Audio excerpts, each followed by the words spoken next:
Good Wednesday evening, everybody. David Paul with you in the KHOU 11 Weather Center. It's 8 o'clock. Time for our nightly complete look at the Atlantic Basin and the tropical weather update, and we'll go over all of it. We've got newly formed Tropical Storm Humberto out in the Atlantic. We'll take a look at that. There's another spot that could develop less than 400 or 500 miles away from Humberto over the weekend. So we may have two storms close to each other. Got a lot to look at. We've also got a cold front pushing through Houston right now. There's some thunderstorms right now over the Baytown area. We'll take a look at the radar locally here as well. Let's do the tropics first. So the forecast again was for 16 storms. We're at 8 now, with Humberto being born today. Forecasting 8 hurricanes so far. We've had 8 storms. We're halfway to 16. We've had 2 hurricanes and we've had 2 majors. So we're almost to the number of major hurricanes forecast. We've got a ways to go to get to the number of named storms forecast to be 16. That, if we were to get to 16, would take us all the way to Pablo on the list. Right now we're halfway there. Humberto being born this evening as a minimal tropical storm in the open Atlantic. Other than Humberto, Erin Cat 5, Gabrielle Cat 4, those are the 2 majors that we have had so far this season. Both were fish storms in the Atlantic. The center did not cross land. In fact, what's left of Gabrielle now racing over toward Europe. Tell you what, Portugal may have a pretty good blow from that. We'll take a look at that forecast in just a second. Here's the big picture, the Atlantic Basin. Nothing in the Gulf, nothing in the Carib. This wave is part of what may form and head toward the East Coast, so we don't think that's going to be moving west into the Caribbean. So for the moment, Houston and everyone on the Gulf Coast, we watch from a safe distance as the tropics get busy here in the busy part of the season. This is newly formed Humberto, tropical storm. That is Hurricane Gabrielle racing east and in the process of slowly losing its tropical characteristics. There is another wave on the board here, that one not showing signs of development, not expected to develop as well. Quickly, I'll give you an update on Gabrielle. There it is, still a 100-mile-an-hour sustained winds. You can see it still has a tight core of winds rotating counterclockwise around the center, racing to the east at almost 30 miles an hour.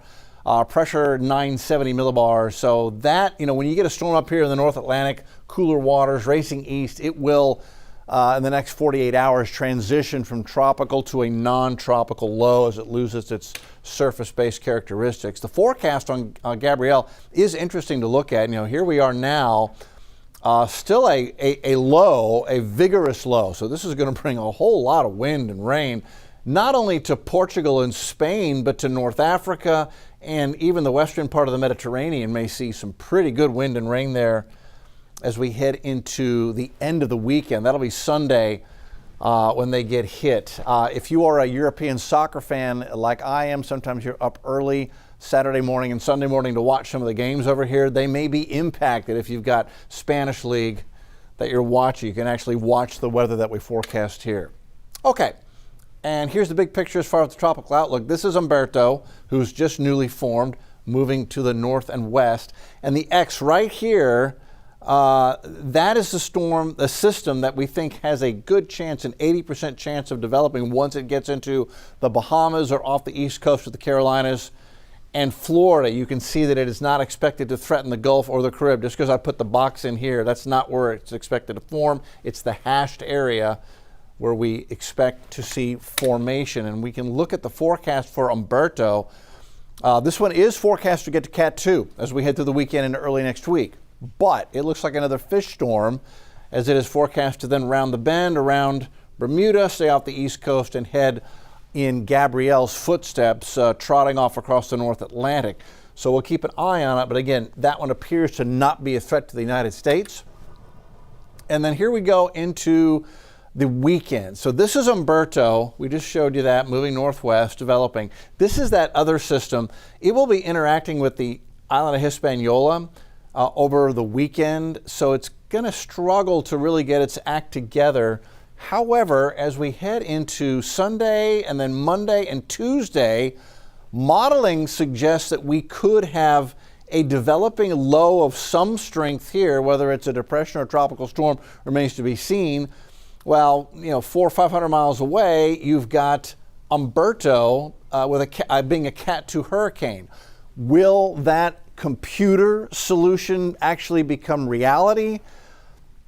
There's some question marks there, especially if Humberto does become Cat 2. It would be difficult to get another system forming that close to it, but modeling suggesting that may be the outcome. The Euro and the GFS both suggesting that, so maybe we're going to get that. Now then the question becomes, will they get close enough to each other to interact with each other? The Fujiwara effect, where you would have the parent storm rotating counterclockwise here in Humberto, and then that could get this storm caught up in the orbit of Humberto's rotation, and the two can, if sometimes this does happen, and they'll interact with each other and create a very complex storm path. It's interesting to watch. I think with this, it's unlikely to happen. I think they're just a little too far away from each other, and we'll push the modeling as far as it'll go. Now, when you start getting out this far, 8, 9, 10 days out, that's la-la land in the modeling. That's where things there's a whole lot of uncertainty, but this is what it shows. So take this with a grain of salt. And yeah, they really don't interact with each other. And in fact, the latest run has Humberto weakening and the ice storm strengthening back behind it. We'll see. That's way out there. It's very difficult for computer models that far out, the algorithms, to get an accurate solution. Talking about 10 days out. What it does continue to show, though, is nothing in the Carib, nothing in the Gulf. So again, we get to watch from the stadium seats and not get impacted. Now, closer to home, that is the cold front that is very slowly pushing into Houston and Southeast Texas tonight. It's going to take all night to move another 20 miles south. So everybody along and ahead of that front can see rain and thunder pop up really at any time. And we've had a big thunderstorm pop up in downtown a little bit ago. Now that's moved east. So hello, Baytown, Shore Acres. You guys on the northwest side of Galveston Bay, that's your lightning and thunderstorm. Shore Acres neighborhood getting heavy rain and thunder. It's not severe, but you could see a gust of wind to 40 or so. And you can see more development now pushing down the Gulf Freeway toward League City. So NASA, Clear Lake, League City area, rain and thunder pushing toward your neighborhoods on the west side of the bay.